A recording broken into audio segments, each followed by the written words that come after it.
This happened when I was 17, and it's the reason I still sleep with my curtains closed. My parents had traveled for a wedding, and for the first time, I was home alone for the weekend. We lived in a quiet area, not the kind of neighborhood where anything ever really happened. That first night was normal. I ordered food, watched YouTube, and stayed up way too late playing games. Around 1:30 a.m., I turned everything off and went to bed. My room was on the second floor. Important detail: outside my window was just the roof of the kitchen extension, slanted, but reachable if someone really tried. I remember scrolling on my phone in the dark when I heard a soft tap on the glass.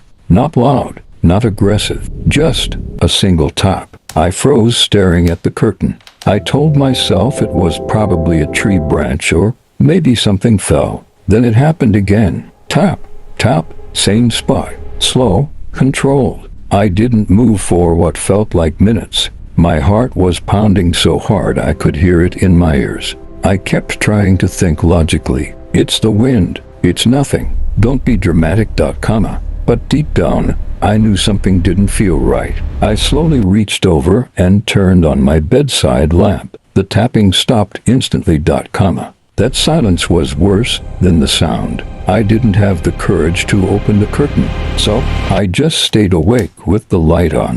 Eventually, I must have fallen asleep. The next morning, I almost convinced myself I imagined it, until I looked outside. There were dirty shoe prints on the slanted roof below my window, clear, fresh, leading from the gutter up toward where I slept. I told myself maybe someone tried to climb up and slipped. Maybe it was a prank. I locked every door and window that night, but at 2:14 a.m., I woke up again, not to tapping, to the sound of breathing, soft, slow, right next to my window. I couldn't see anything through the curtain, but I could hear it, like someone was standing inches away from the glass, just breathing, in, out, in, out. I grabbed my phone and called my dad, whispering. He told me to call the police immediately. While I was on hold, the breathing stopped. Then a voice, low, calm, almost curious, said, "Why do you keep the light on?"